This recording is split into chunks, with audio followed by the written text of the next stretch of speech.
Sa unang laro ng Gilas ay nahirapan ang ating pambansang koponan kontra sa host team na Qatar. And pagkatapos naman ng isang taon, simula nang umupo si Coach Tim Cone sa pwesto, nagkaroon na tayo ng talo. At ito ay sa latest game kontra sa Lebanon na isa sa sinasabing nemesis ng Gilas Pilipinas.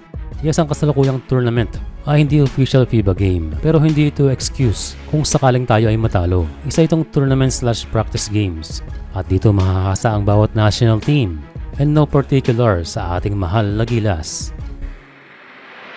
Isa sa plano ay magkaroon ng load management at ang isa sa player na posibleng 2 games lang ang lalaruin ay si AJ Edu. And kung sakaling matuloy ito, ay expected na hindi maglalaro sa AJ kontra sa Egypt dahil nire-reserve ni Coach Tim Cone si Edu for this coming window. Kaya possible na maging undersized tayo kontra sa Egypto. And speaking again of AJ, ay nabasag ang ipin nito kontra sa Lebanon pero hindi yan dahilan para maapektuhan ang kanyang laro. Pero laban lang win or lose, bukod sa pagre-refresh ng mga players, ay we need a healthy and complete team lalo na sa rematch kontra sa New Zealand. And laban lang dahil ang Doha na yan ay para sa improvement. And sa latest game against Lebanon ay isa itong blowout loss and may mga bagay na dapat tayo ay maging consistent. Isa rito yung pag-i-improve ng outside game ng ating national team. Sa 3 ang Gilas at ang Cedars ay may parehong 26 attempts sa 3 points. 4 lang ang pumasok sa Gilas, samantala halos dinoble ng Lebanon na mayroong 7 triples kontra sa atin. So ang area na yan ang kailangan maibalik ng Gilas dahil ang 3-point shooting natin noon ang nagpanalo sa atin against Euro teams at gayon din sa New Zealand.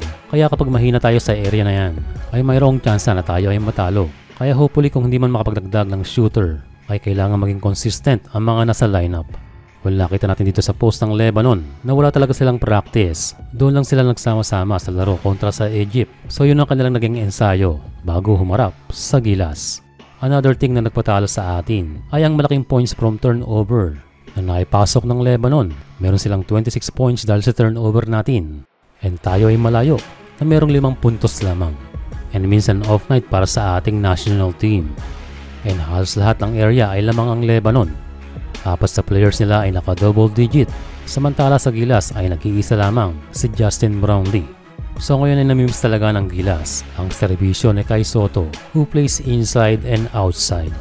Itong Lebanon excluding Australia and New Zealand ay isa sa pinakamalakas sa team sa Asia. Katulad ng Japan, sila ay merong 2 panalo noong World Cup at tinalo nila ang Angola noong FIBA OQT.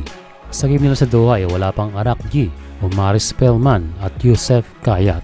So kailangan mag-move on ng Gilas at paghandaan ang ating next game kontra sa big team ng Egypt.